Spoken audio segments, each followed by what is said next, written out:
Hello beautiful people, I'm Daybe baby and welcome back to my channel. If this is your first time here, please take 2 seconds to go ahead and subscribe, like the video, make sure you click the notification button so you are notified every time I post a new video. If this isn't your first time and you're still not subscribed, I don't know what you're doing, but go ahead and click the subscribe button down below. So if you are a regular subscriber, you do know that this is not my usual setup. I thought I made a little cute change for y'all, a little shift. By the title of the video, you guys probably already know what I'm talking about. So it's been on my mind lately. Like, I used to read a lot as a child. Now I don't do that as much, and I'm trying to get back into the habit of reading. So I'm like, okay, maybe I'll make myself like my own little YouTube book club. I don't know, just like share with you guys what I'm reading, what I'm interested in, what books have caught my attention, and like how I'm rating them, how do I feel about them, just to share with you guys, have a little community. And it'd be nice if you guys like tell me what you think about the book yourself in the comments, because I would like to have like a little cute book club. So for today, the book of choice is The 7-Year Slip by Ashley Poston, I think that's how you say it. It looks like this bright yellow book.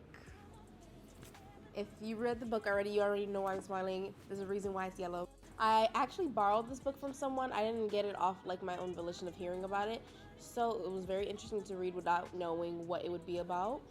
It's a romance novel. It's a cute little romance novel. It's funny because one of her other bestsellers is The Dead Romantics. I may read it. Apparently it's a Good Morning America Club pick, so I guess it's highly noted. So I'm gonna go ahead and read what the book is supposed to be about, and then I'll tell you guys like my take on it, how I felt about it, and all that snaz. So it says, sometimes the worst days of your life happens, and you have to figure out how to live life after. For Clementine West, that means burying her head in her work as a book publicist, being practical and forgetting the silly things her beloved aunt Analia taught her, like living wide and chasing the moon. Clementine would rather stay grounded and keep her heart safe. For the last 6 months, she's done just that. But when she moves into her late aunt's apartment and finds a strange man standing in the kitchen, a man with kind eyes, a southern drawl, and a taste for lemon pies, her well-laid plans begin to fall apart. Because he's the type of man who, before it all, she would have fallen head over heels for, and she still might. Except, he lives in the past, 7 years in the past to be exact. And she quite literally lives 7 years in his future. Her aunt always said the apartment was in a pinch of time, a place where moments blended like watercolors. She also said that love is never a matter of time, but a matter of timing. And Clementine fears she may have been 7 years too late. So, okay, let me just start by saying it's called The 7-Year Slip, and I find that so cute. Because 7 is my favorite number, but I know that's a lot of people's favorite number because it's like the good luck number. It's a number of luck, it's a number of chance, it's just good vibes all around with the number 7, okay? So I felt like that was a very cute theme. I forgot what it's called, motif, whatever they're called, that flows through the book. So, like it says, her and the love interest, his name is Iwan, I'm not sure how you pronounce it, Iwan, actually James, like there's so many names, I don't know. They meet in her aunt's apartment, well, her dead aunt's apartment. They meet in her dead aunt's apartment 7 years into the past. So it's like, it's technically, she's living in the present, the apartment takes her to the past, which is his present in that past time. But then when she comes back to her present, it is his future. And I know it sounds a little complicated, but you have to read the book and like maybe take your time to read it to understand what I'm trying to say. But it's a cute little story. So basically Clementine is trying to be a career woman. She's trying to push through on her life when it comes to being a book publicist. And she's at the stage where she's like, this is all I do, this is all I care about, work, work, work. I don't need love, I don't need anything else. And it's like, okay. And it's even gotten to the point her boss, Rhonda, wants to give her a promotion because, not even a promotion, well, yeah, I guess a promotion because she wants her to take over her role as director of publishing, I believe, something like that. And the reason she's doing that is because Rhonda wants to retire, and she's like, Clementine, I'm not gonna lie, girl, you're made for this. You're the only person I trust. Like, I just have to do the standard of like, oh, you know, protocol, but I want you to take my position. And she's shocked. She's shocked because this is something she wanted, or at least she thought she wanted. And she's like, okay, I'm gonna push through this. her parents even ask her, it's like, are you happy about this? She's like, I'm gonna push through this. It's like, So even from the beginning of the book, you get the feeling that although she's doing what she's doing, like she's pushing for the job, she's pushing for her career, she's not really happy about it. She's more content. She's just doing it just to do it. So fast forward, she goes to her apartment. Come to find out, it's not really her apartment. It is, but it's not. It's 7 years into the past, and then she finds this stranger, Ewan, Iwan, James, whatever, in the apartment. And she's like, well, you gotta go. Like, I'm about to call, basically, I'm gonna call the cops on you. He's like, no, I'm subletting this place from someone. It's like, how you subletting my apartment? And it's like, he's like, look at this note. She sees the note, and it's like, oh, it's from her aunt. Or, yeah, I think it's from her aunt or the aunt's love interest at the time. And it's like, what? And then she like, after some timing and realizing, she's like, dang, I'm 7 years into the past. Like, what my aunt told me about this apartment being magic is true. I'm not gonna lie to y'all. Even if my aunt told me the apartment was magic and I knew all the stories, like, from being a little kid, let me find a random man in my apartment talking about he sublet my place. I'm calling the cops, no questions asked. You're not about to play with me. You're not about to play no mind games with me. But to keep the story moving, she eventually just lets him stay there. But she's also staying there. Y'all already know how these books go. They slowly but surely, but not really slowly but surely, because it's like a 300-page book, they fall for each other. But she's falling in love with the guy from the past. The weekend is over and she tries to leave the apartment, which once she leaves, it takes her back into the present. Now, she then realizes, oh, she don't really know, like, when the apartment's gonna bring her back to the past. It's just like, whenever the apartment wants to do it, the apartment wants to do it. It's a matter of time and chance. So she tells her friends about this guy, Ewan, Iwan, la la la. She goes searching for him on the internet, cannot find this man. She cannot find this man. Fast forward, lo and behold, she's thinking he doesn't care about her. Come to find out, he changed his name. Well, he didn't change his name. He goes by his legal name. Iwan was his middle name. Come to find out, he became a big-time chef. And it's like, oh, he's been under this girl's nose this whole time. So, also, I didn't mention this. She lives in New York. I think she specifically lives in Manhattan. That man, big-time chef, she saw him like who knows how many times already. On the bench, on a bus, on everything. And she's like, oh, that's him. He just go by his legal name. That's crazy. So like I said, she's a book publisher. One of the main authors that they had at her company pulls out on them. He no longer wants to work with them. So basically this leaves them high and dry. He was their best selling book. And they're like, how are we going to pull ourselves out the mud so we don't basically go bankrupt? And they're like, you need to go get this James Ashton guy for our next book deal. James Ashton is Ewan Iwan. Right? So she's like, she realizes she has to get James Ewan Ashton, whatever. But she's like, oh, it's been 7 years. Like, she realizes it's been 7 years. It's been 7 years. Like, I don't know if he's messing with me like that because, basically, I don't think we've talked for the last 7 years. I don't know what's happened. So eventually they get to a book deal. She thinks he does not even remember her because they're conversing. They're working out deals, working with her and her friend Drew, I believe. It's not to the end of the conversation she realizes he remembers. He's like, something, like, he has a cute little nickname for her. I think he calls her Lemon. He's like, oh, I think he was like, it was nice to see you again, Lemon. And it's like, why are you fronting like you don't know who I am? I hate when men do that. Why are you fronting like you don't know who I am?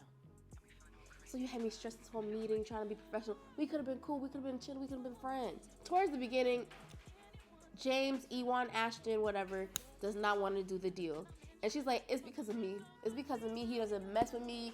I guess I up and left him. She don't know what really happened over the past 7 years. But she's like, dang, he really not messing with me because of that. She asked him, did you not want to move to the next steps of doing our book deal because of me? He don't say anything, but it's because of her. But it's not because of her because he hates her, but because he's like, I didn't want to make you uncomfortable because of how things have been. And she's like, no, I wouldn't be uncomfortable. I thought you wouldn't want to work with me. He's like, no, I thought you wouldn't work with me. It's like, we could work together. We could try to make it work. He's like, but with this book deal, he has a bunch of publishers trying to get at him. So he's like, hey, I got different tests we got to go through before I say yes to whoever I'm going to say yes to. But I would like to have you guys come to the second round. The second round is a cooking class. Or it's like, not even a cooking class. What? Yeah, it was a cooking class. Basically, everybody failed the cooking class, or at least didn't do their best. Because don't nobody know how to cook like a top-tier chef. Like, he's trying to be like a Michelin star chef. One part in the story that was interesting is that there's so many things that are like little details, so I'm not gonna spoil too much. But Clementine is like, I'm not gonna lie, this guy is not like the guy I knew 7 years ago. Which to a certain extent is true. One, because girl, that was 7 years ago, people are gonna change. But also, like, Ewan initially became a cook because of his grandfather, who passed like shortly after, like before they did the 7-year jump, I guess, which is really weird. But his grandfather passed. That's the reason he wanted to become a chef. He loved the idea of making food that was perfect. But by perfect, it didn't have to be like taste perfect or have perfect ingredients, but because the moment was perfect. Like, you had a crappy PB&J from your auntie, but it's perfect because your auntie made it and you're having a special moment with your aunt. Or you had some s'mores. It's like, it's a s'more. How difficult could it be? But it's like, because you're having that campfire with your bestie, it's the perfect s'more, you know? That is why I would always want to be a chef. But after all these years, he got, what's the next way to say? I don't want to say bougie and zuzu, but it just became very other. Like, it originally, like I said, he didn't want the perfect restaurant. He didn't want the perfect meal, but it's like, to meet the standards of others and of what the industry wanted, that's what he became. He still had a sense to his roots of like what he wanted to cook and like what was delicious, but it's like, hey, like if you go to the restaurants, aesthetics everywhere. It's like, this is not your original dream. And so Clementine called him out on it. And she's like, you change. You're basically, she didn't call him a sellout, but if you really wanted to go further deep into it, she was low-key calling him a sellout. And he's like, I'm not a sellout. Why are you calling me a sellout? I'm still the same person. And then she's like, I'm gonna shut my mouth. Because he's like, yeah, you should shut your mouth. James comes to her and it's like, you're right. I changed, but it's partially for the better. She's like, you're right. You should. It's not fair to expect you to not change, but you're still somehow the same person. You're still the same caring person. You're just now more skilled when it comes to things that are culinary. You're more aware, but it's like you can separate the two. Like, you can still be James and you can still be Iwan. So which I thought was very interesting. You know, having the two different names, supposedly two different people, but it's like it's really the same person. So later in the book, you find out, like towards the end, what's her name? Clementine gives her 2 weeks. She gives her 2 weeks to her job to Rhonda. It's like, why? It's like, basically, she's like, I didn't really love this job. She comes to the realization she did not love her job anymore.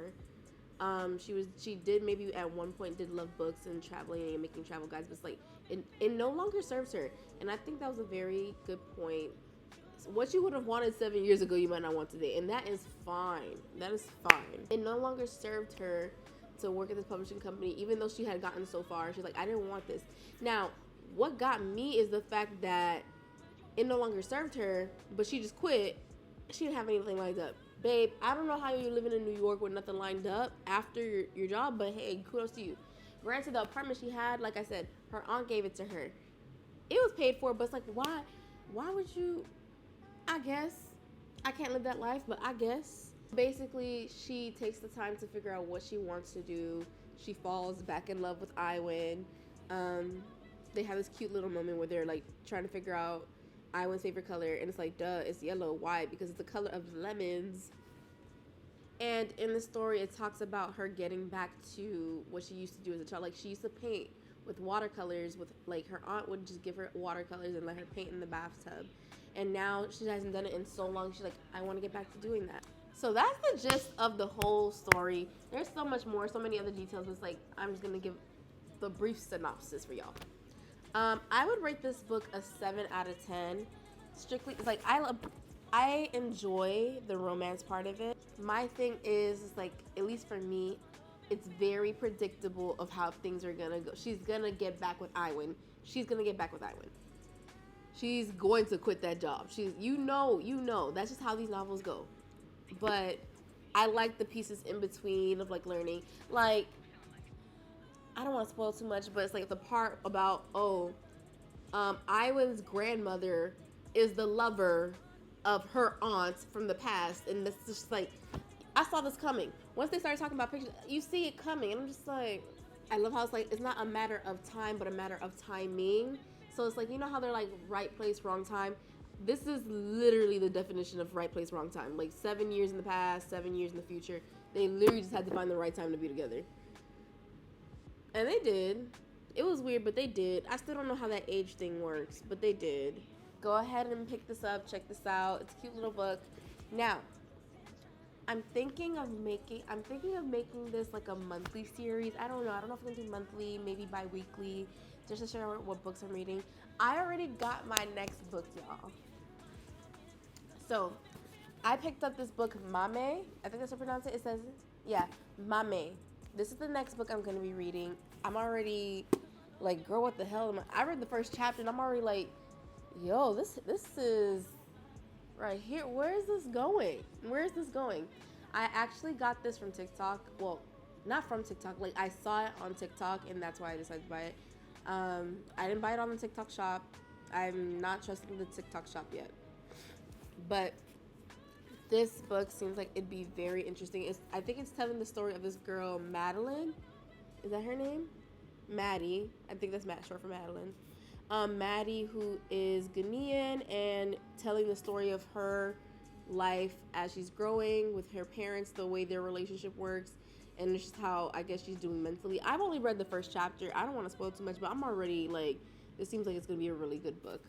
So I'll probably touch base with you guys in like maybe a month, telling you how I feel about it. I'm already on good accords with it, so I'm excited. Let me know if you guys have any book recommendations down in the comments. Tell me if you did end up reading The 7-Year Slip. How'd you feel about it? Because it was a cute little book. It's like, the person I picked it up from said they read it in a day. I don't read that fast. But this is a cute little chick flick, summer, sit by the pool type of book. Like, it's a cute little romance novel. I will not take a day to read it, but it's a cute little read. Now, my maid, I know she's gonna take time. I'm gonna eat it up. I feel like I'm gonna eat it up, but it's gonna take some time. I hope you guys enjoyed my little take on the books, and I will see you in the next video. Bye.